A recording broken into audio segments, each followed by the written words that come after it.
کے میچ میں الجھائے رکھو، دیکھتے رہے صبح سے شام تک بیٹھے ہوئے، انہیں پتہ ہی نہ چلے کون ہمارا خون چوس رہا ہے، کتنی جوکیں لگی ہوئی ہیں میرے جسم کے ساتھ اور وہ میرے خون کو چوس رہی ہیں، انہیں پتہ ہی نہ ہو۔ مست رکھو، اقبال نے تو کہا تھا نا، مست رکھو ذکر و فکر صبح گائی میں اسے، اس سے کہیں زیادہ لذت جو ہے وہ اب وہ میچ دیکھنے میں آ رہی ہے۔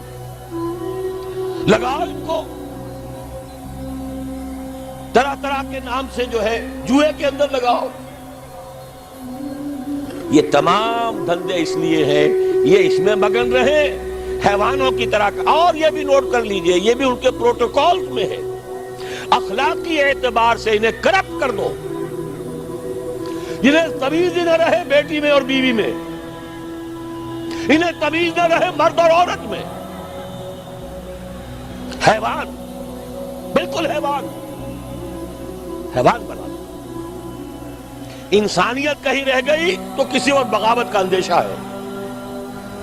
عورت کو باہر نکالو گھر سے، اسے شمع محفل بناؤ، اسے ہتھیاروں، اسے اشتہاروں کا موضوع بناؤ۔ موٹر سائیکل کا اشتہار ہے تو عورت، چائے کا اشتہار ہے تو عورت۔ یہ سارے کھیل یوں ہی نہیں ہو رہے، protocols of the elders of the zone.